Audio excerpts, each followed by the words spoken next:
지금 이 글을 읽는 순간에도 우주는 조용히 스스로를 지워가고 있습니다. 믿기 힘들겠지만 우리가 망원경으로 관측할 수 있는 은하 중 95% 이상은 이미 영원히 도달 불가능한 영역으로 건너갔어요. 빛보다 빠르게 멀어지는 공간의 확장 때문이죠. 더 충격적인 건 이건 시작에 불과하다는 겁니다. 앞으로 수천억 년 후면 우리 은하 밖의 모든 별빛이 사라지고 그 후손들은 우주에 자신들의 은하만 존재한다고 믿게 될 거예요. 그리고 훨씬 더 먼 미래에는 아무것도 남지 않을 겁니다. 그렇다면 과학자들은 우주의 최후를 어떻게 예측하고 있을까요? 지금부터 그 이야기를 시작해 보겠습니다.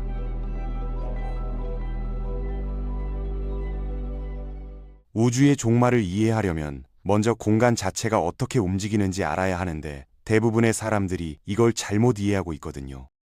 우주를 거대한 폭발로 사방으로 퍼져나가는 불꽃놀이처럼 상상하기 쉽지만 실제로는 완전히 다른 메커니즘으로 작동합니다.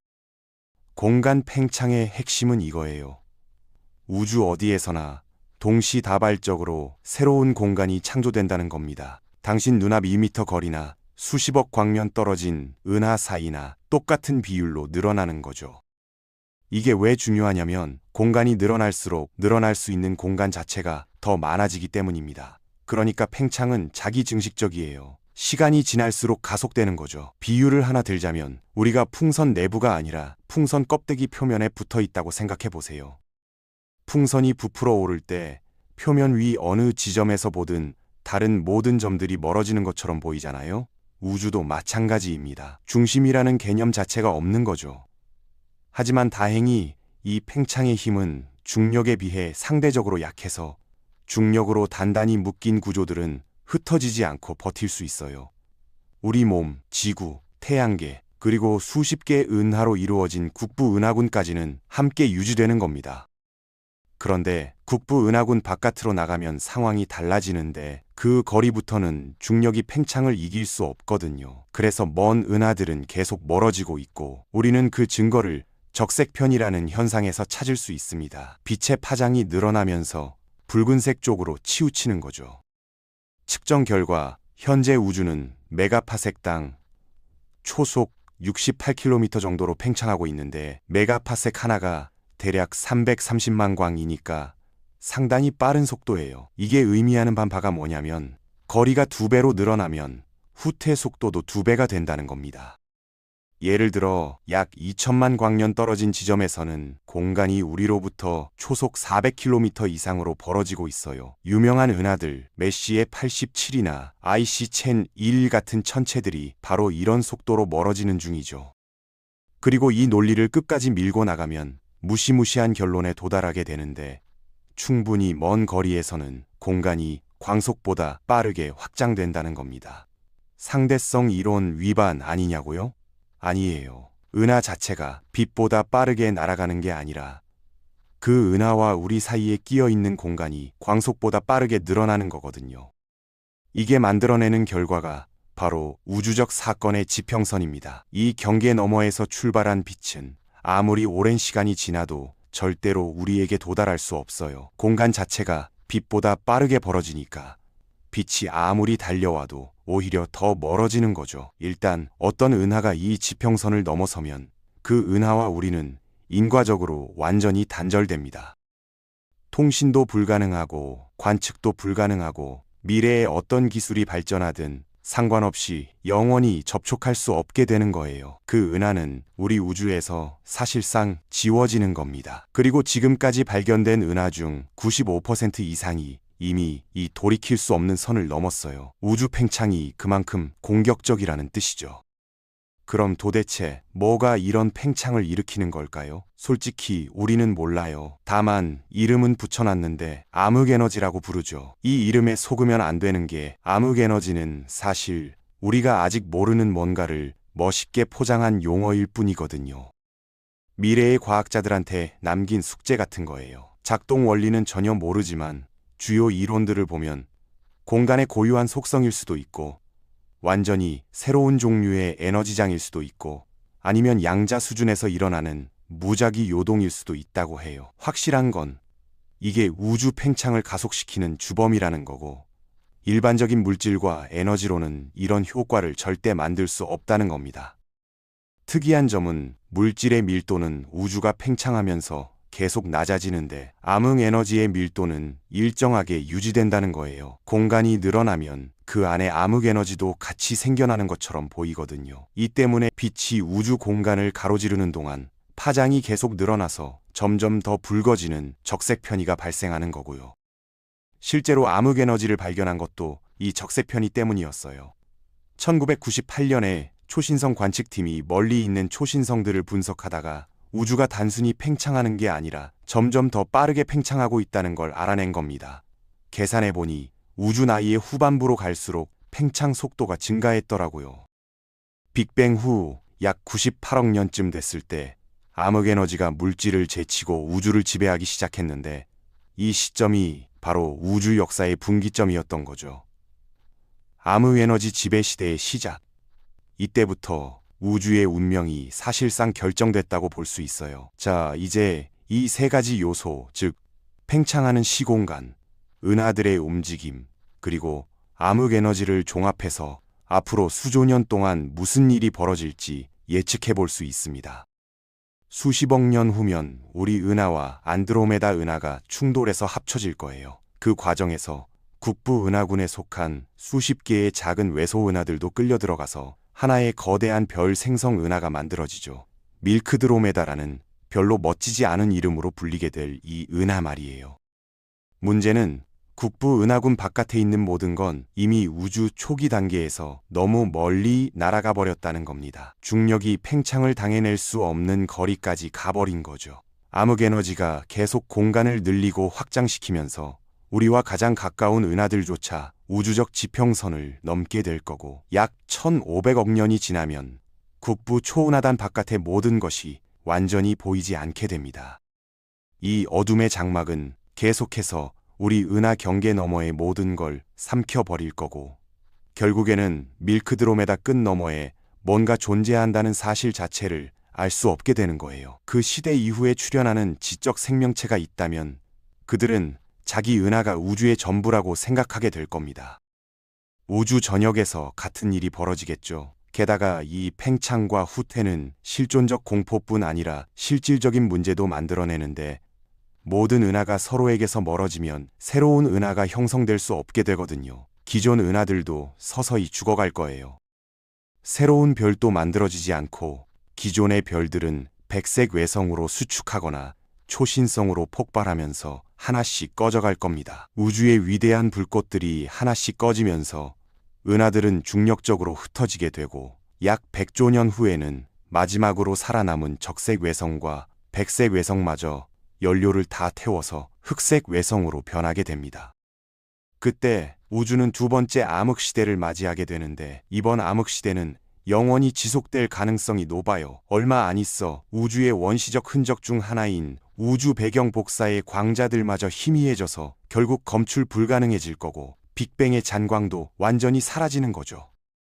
이 시점에도 우주는 여전히 젊다고 할 수 있는데, 왜냐하면 초대질량 블랙홀들은 아직 살아있을 테니까요. 어쩌면 우주가 겨우 1초밖에 안 됐을 때 만들어진 원시 블랙홀에서 시작된 이 괴물들이 마지막까지 버티는 거죠. 10의 40제곱년쯤 되면 이 블랙홀들이 남은 물질을 모두 집어삼키고 차갑고 어두운 우주를 홀로 지배하게 됩니다.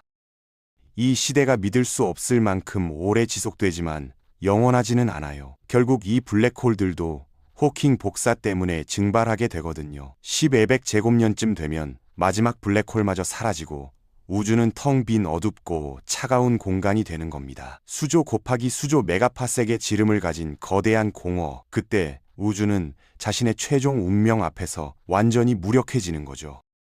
그 최종 운명이 정확히 뭘까요? 과학자들은 4가지 가능성으로 좁혔습니다. 빅뱅은 어떻게 일어난 걸까요? 무에서 뭔가가, 그것도 우주 같은 게 생겨났다는 건 좀 믿기 힘들잖아요. 적어도 우리 직관으로는 뭔가 이전에 존재했고 그게 원인이 됐다고 생각하는 게 더 자연스러운데, 1900년대에 일반 상대성 이론이 발전하면서 우주의 운명에 대한 다소 낙관적인 가설이 나왔습니다. 우주는 물질로 가득 차 있고 그 물질의 성질은 질량으로 결정되며 상호작용은 중력이 지배하잖아요. 질량이 많을수록 중력도 강해지고 결국 모든 걸 다시 끌어당기게 될 거라는 거죠. 현재 우리가 믿고 있는 건 암흑에너지의 밀도가 일정하게 유지되는 반면 물질의 밀도는 떨어진다는 건데, 만약 우리 예측보다 물질이 더 많거나 암흑에너지가 더 적다면 어떻게 될까요? 결국 우주 팽창이 느려지다가 완전히 멈추고 그 다음엔 내부 물질의 중력에 끌려서 수축하기 시작할 겁니다. 이 이론이 맞다면 수조년 안에 인과적으로 단절됐던 은하들이 다시 우리 범위 안으로 돌아오면서 곳곳에서 은하 충돌이 일어나게 되고 고립된 영역에서 죽어가는 대신 수백만 개의 새로운 은하가 탄생하겠죠. 하지만 이 수축은 지속 가능하지 않은데 우주의 부피가 줄어들면 내부의 밀도와 온도가 올라가거든요. 결국 별과 행성들이 외부에서부터 구워지면서 우주가 변형되고 원자조차 분해돼서 기본 입자들로 흩어지게 됩니다. 사실 이 과정에서 살아남을 수 있는 건 블랙홀 뿐이에요.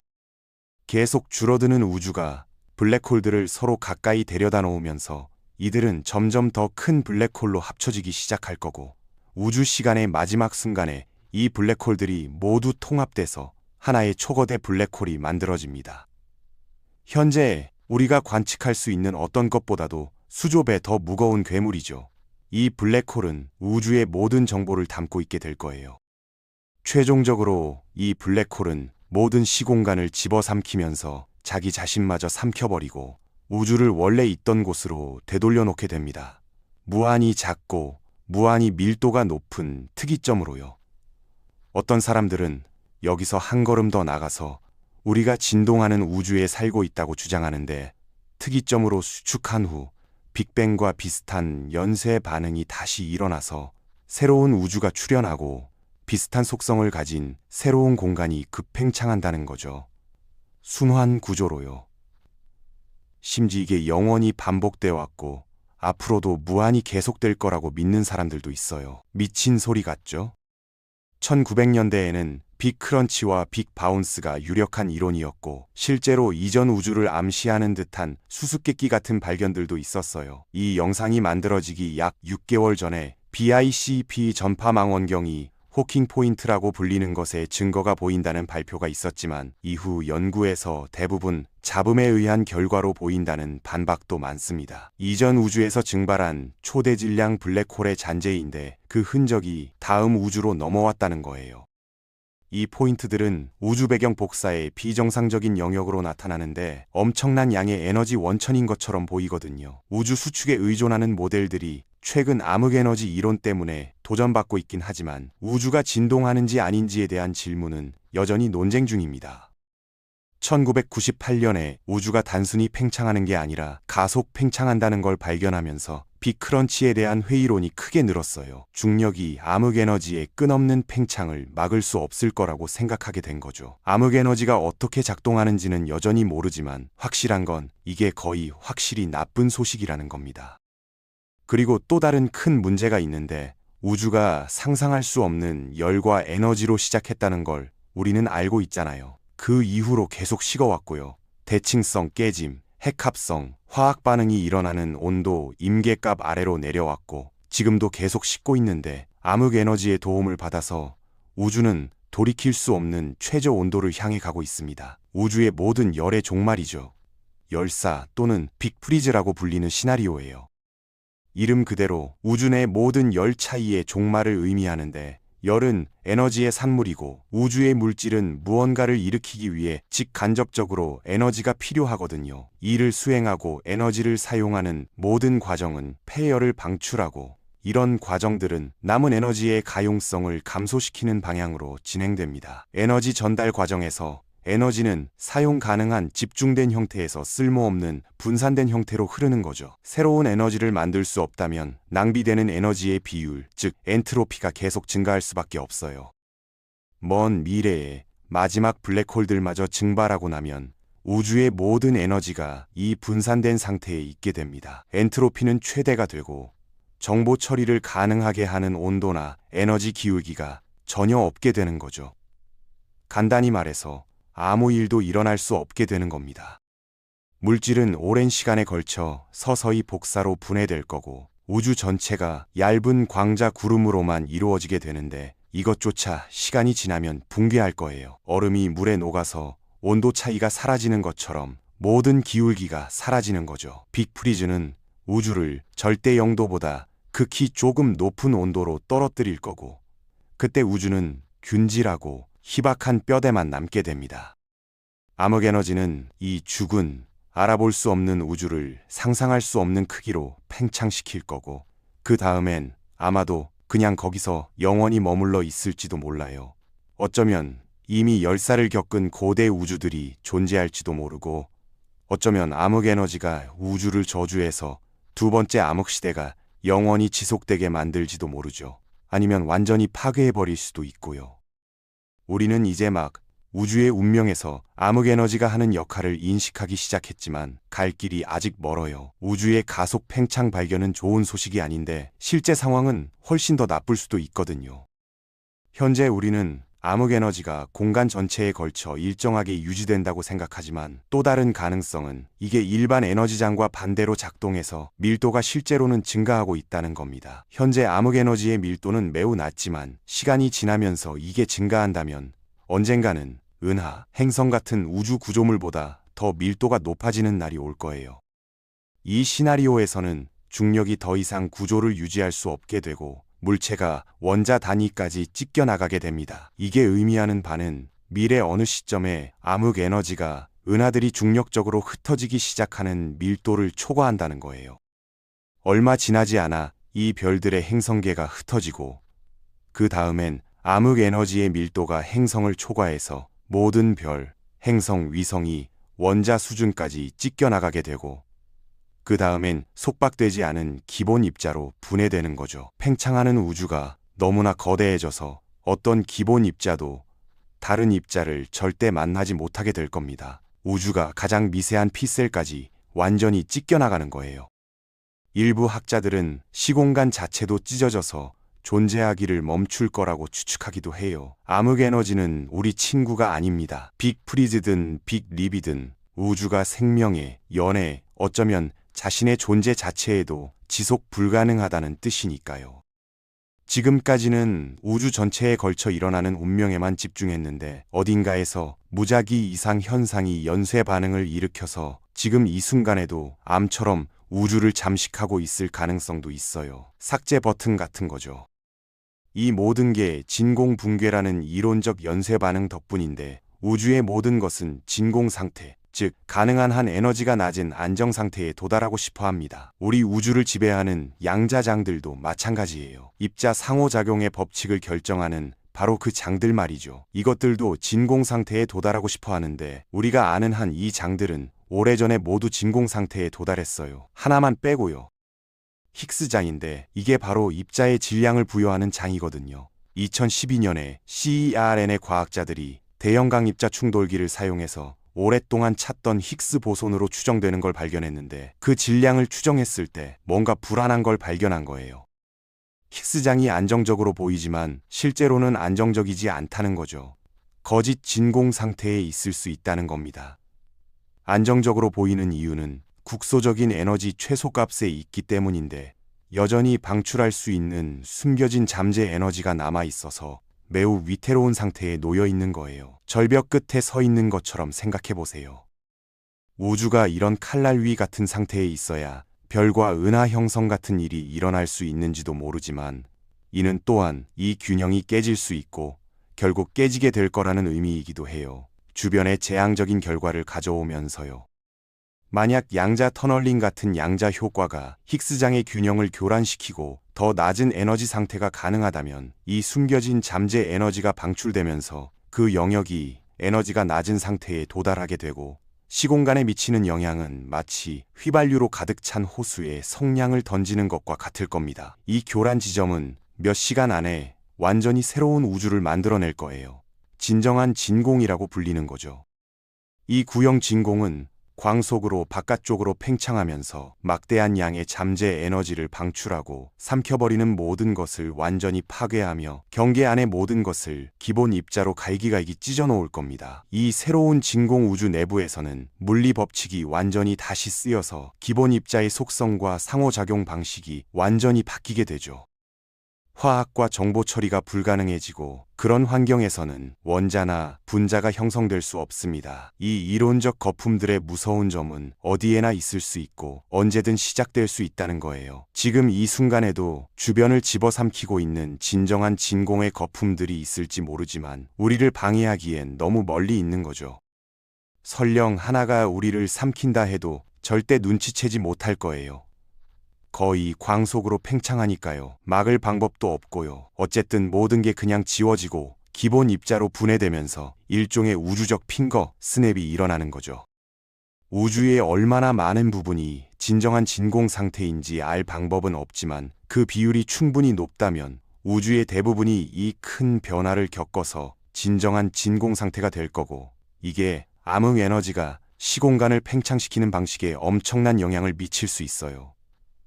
어쩌면 반대 효과를 유도할지도 몰라요. 암흑 에너지가 진공 우주를 다시 안쪽으로 끌어당기기 시작해서 결국 이 사건이 빅크런치 가설의 변형으로 이어질 수도 있죠. 가능성은 낮지만 이런 진공 거품은 가능하고, 심지어 광대한 우주 공간 어딘가에서 통계적으로 발생할 가능성이 높을 수도 있어요. 다행히도 우주 공간의 대부분이 우리와 인과적으로 단절돼 있기 때문에 국부 은하군 내부에서 거품이 시작되지만 않는다면 다른 진정한 진공의 영향을 받지 않을 거예요. 끝없이 팽창하는 우주의 어둡고 외로운 주머니에 갇혀 있는 것에 몇 안 되는 장점 중 하나죠. 빅 크런치, 빅 프리즈, 빅 립, 빅 체인지, 이 네 가지가 우리 우주가 운명을 맞이할 수 있는 방법입니다. 현실적으로는 열사가 승자가 될 가능성이 높아요. 빅 크런치는 암흑 에너지 발견 때문에 현재 형태로는 거의 배제됐지만 어쩌면 이 과정의 변형이 우주에게 또 다른 시대를 볼 두 번째 기회를 주거나 심지어 완전히 새로운 우주를 줄지도 모르죠. 진실을 알고자 하는 우리의 탐구는 이 모든 것에서 우리 자신의 위치를 찾고 싶은 욕망에서 비롯되는데, 우주가 끝난 후에도 생명이 존재할까요? 이미 우주 너머에 존재하고 있을까요? 이것들이 우리가 알고 싶어하는 질문들이지만 인류는 열사가 오기 전에 해결해야 할 훨씬 더 시급한 문제들이 있어요.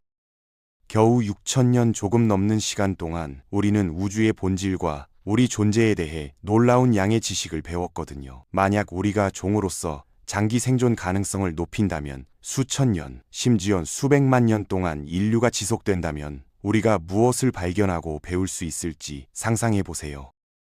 예측과 방정식에만 의존하는 대신 우리 우주의 궁극적 운명을 결정할 메커니즘을 우리 눈으로 직접 관찰할 수 있을지도 몰라요. 하지만 그때까지는 모든 것이 끝을 맞이할 거라는 걸 알고 있으니까 그냥 이 여정을 즐기는 게 낫겠죠.